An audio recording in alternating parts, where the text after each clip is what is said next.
In the quiet suburbs of Denver, Colorado, lived Susan Miller, a 40-year-old interior designer who was known in her neighborhood for her polite manners, hardworking nature, and independent spirit. Her 2 children, Olivia and Ben, had both gone to college out of state, leaving Susan alone in her neatly decorated home. Though she enjoyed the peace and quiet, she often found herself missing the lively chatter that once filled her home. One chilly Monday morning, Susan noticed that several lights in her living room were flickering. At first, she thought it might be a power issue, but when the kitchen outlets stopped working entirely, she realized something was seriously wrong.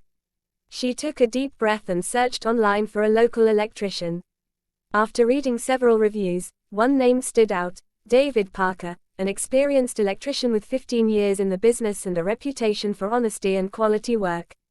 Susan called him, and his friendly voice on the other end assured her he would be there by noon.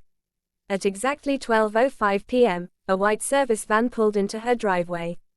David stepped out, a man in his early 40s, dressed in clean work overalls, holding a toolbox.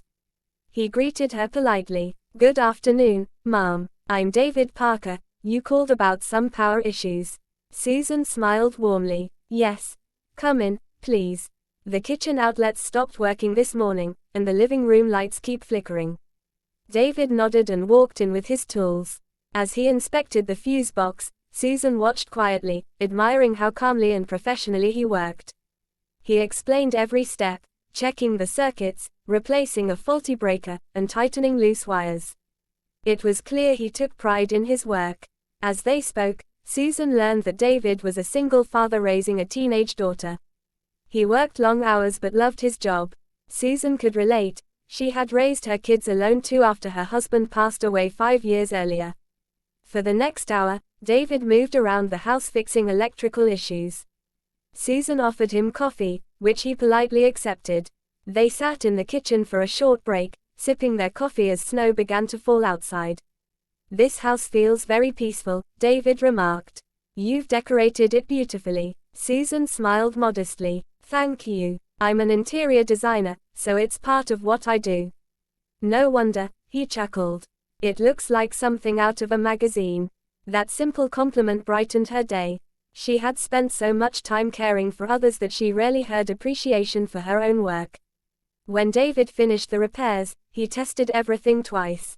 The lights glowed steadily, and the outlets worked perfectly again. "Everything's good now," he said, wiping his hands.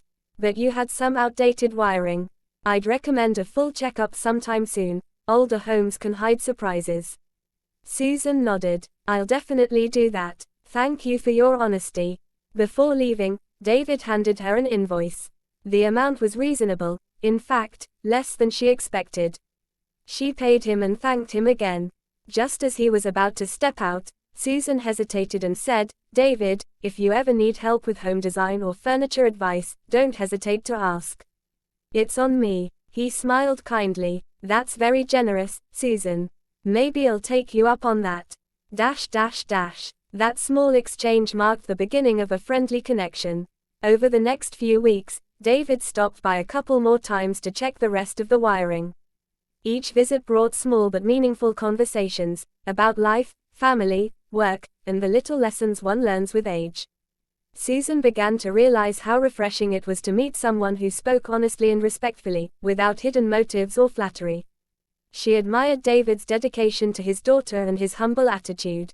One afternoon, while checking the lighting in her art room, David noticed several unfinished paintings leaning against the wall. "These are yours?" he asked. Susan nodded shyly. "Yes. Painting is my way of relaxing." "They're beautiful," he said genuinely. "You should show these in a gallery." She laughed softly. "I haven't painted seriously in years.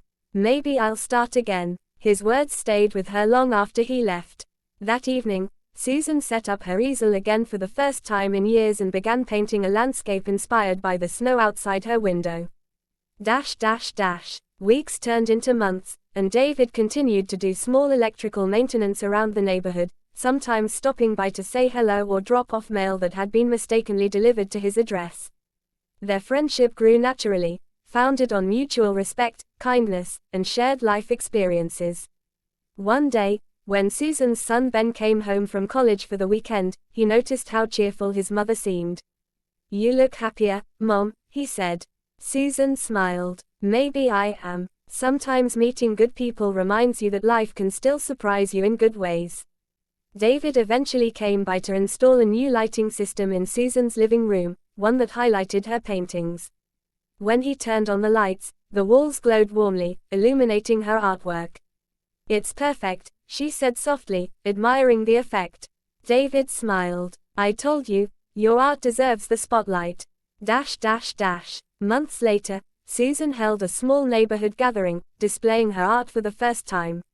Everyone admired her work, and David stood quietly in the back, proud that he had played a small part in her rediscovering her passion. When she thanked everyone for coming, her voice trembled slightly. "I spent years thinking that after loss, life becomes smaller," she said. "But sometimes, it only takes one kind person to remind you that there's still beauty waiting to be noticed." She glanced at David, who nodded gently. The crowd applauded, unaware of the simple story behind those words, a story about two people who met because of a broken fuse box but learned to fix something far more meaningful, the light within their own hearts. Moral. Sometimes, life's unexpected encounters aren't coincidences, they're gentle reminders that goodness, respect, and compassion can still bring light into anyone's life.